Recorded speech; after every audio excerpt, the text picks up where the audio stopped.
the was launched.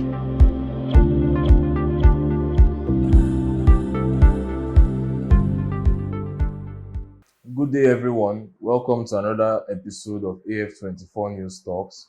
This is another sports edition, and we're talking about the ongoing AFCON 2023, which is set to conclude on Sunday. It has been a long, winding event.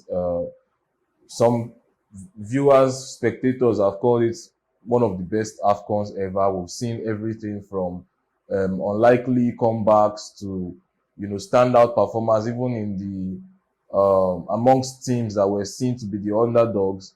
And we've had so many surprises, great goals, and famous moments from the fans and from the coaches and the players alike.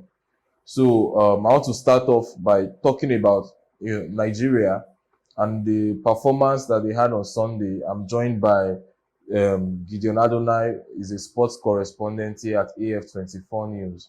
So first of all, Mr. Gideon, what do you think about Nigeria's performance to get to this point in the final, from the beginning of the tournament to this moment? Wow, thank you so much. Nigeria, as we said earlier, nobody ever wanted to watch Nigeria's game because we are going to be watching it with a lot of tension and full of disappointment. You see, if you're talking about this AFCON 2023, sincerely, nobody expected Nigeria to go this far because of history. We couldn't make it to the World Cup, we couldn't make it to the other AFCON. So, but this year, the same way, we started so poorly, from the first draw 1-1 and then going to winning by lone goals. But so far, they've actually proven themselves to be worth the game. Because if you look at what they played out against Angola, it was very fantastic. And in fact, the odds have been on their side. When you see your opponent wasting goals and you're able to get one, then you're able to defend rather, it's very, very important. But looking at the last game, I want us to talk about this game that they just played against South Africa. Everybody had believed that, well, it is time for Nigeria to pack their loads going. But while quite impressive enough, we were able to go through. But particularly myself, I predicted in the last edition saying that if we should go into the penalty, to be a lot of sweat. And we did have this sweat because after being able to score the first goal through a set piece of penalty, we saw that we had another chance, but that was a very poor clearance, which is scored. But I believe that the team, they improve on every game. From game to game, they keep on improving. And then we've seen that these guys can play extra time and they are even better at penalties, so to say. Thank you very much. I want to even touch a little bit now on our opponent going into the finals on Sunday. Nigeria is going to be facing Cote d'Ivoire. And the story of Cote d'Ivoire's AFCON is actually, it feels like a fairy tale. They are the hosts of the tournament. They qualified from the group stages as the third best team. After a late drama with Ghana and Zambia, they were able to qualify. Then they lost to, recall that they lost in the group stages twice, to Equatorial Guinea 4-0, and then to Nigeria in a narrow loss 1-0. And then they qualified as third best, sacked their coach. The assistant coach took over the team. Then they scored a late equalizer against Senegal in the round of 16, and they were able to win that in penalties. In the quarterfinals as well, they scored a last-minute winner in extra time, so after regulation time, and then they scored a narrow victory against DR Congo on Thursday. So we can see that it seems like the stage is set for one of those famous victories. We were talking earlier about how it is reminiscent of Portugal's round of 16 run in the Euros 2016. What do you think about our opponents in this tournament? Well, Mr. Wisdom, I seem to differ in that narrative because if you look at Nigeria and Cote d'Ivoire, we seem to be familiar enemies. If you take this back to 2013, you see that Didier Drogba was all out there. It was just a similar experience. Okay, we expected. In fact, we knew that they were a strong team. Do you understand? But our miracle kept coming. Austin JJ Okocha scored a free kick, and then we were able to go through. This, I want to say that will not be in any way different.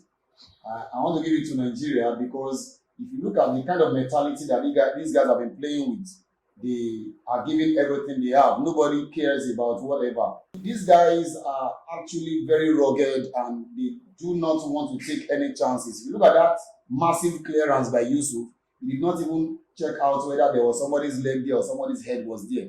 So that was fantastic on their side. I know that they really need to be more careful. So if you're looking at Nigeria versus Cote d'Ivoire, I want to believe that it is going to be fight for fight. Let me put it that way. It's going to be fight for fight. You're going to see a lot of surprises. Everybody believes that Cote d'Ivoire have as the host nation, they have the crowd on their side, they have the penalty, the referee on their side, so to say. They have the fair play, they have whatsoever advantage to their side. But you will not be also too surprised that we have the African Cup of Nations best player on our side. I mean, CAF best footballer, the person of Victor Osimhen, is on our side.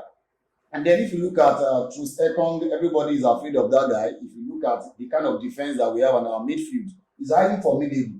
Talk about Frank Oyeka. So if you are looking at the players that they have, you're talking about Seko Fofana, you're talking about Sebastian Hala, or you're talking about their other players, their wingers and their midfielders. They are going to do their best. Remember that Nigeria is not Senegal, Nigeria is not Mali.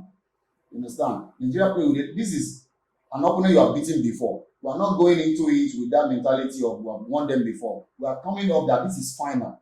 This is final. Because Osimhen will not play the way he was playing before. Every other person they want to die on the field. So I want to add this to it that it is not going to be a simple game as usual. In fact, who knows? Maybe the way they considered a red card, maybe they might make a similar mistake against Mali. So, well, our miracles are coming because everybody believes that Ghanaians believe that Nigeria should not go this far. They've been crying all over. South Africans believe that Nigeria should not go this far. Many other countries there have been crying that Nigeria had jollof rice, Nigeria won against it, Nigeria won that. Why do we have it all? We are going to see this on Sunday by God's grace. Everywhere will be green. Should I give you my prediction? I want to give you a very good prediction of 2-0. Nigeria 2, Cote d'Ivoire 0. Mark my words. Well, you heard it here first. Let us know what you think about how the game will go and who the competition, who deserves the trophy, who deserves to be crowned the best player, best goalkeeper, and everything else in the comment section. Don't forget to follow AF24 News on social media across all the social media channels and subscribe to AF24 News Stories on YouTube for more videos like this. Thank you. Have a wonderful day.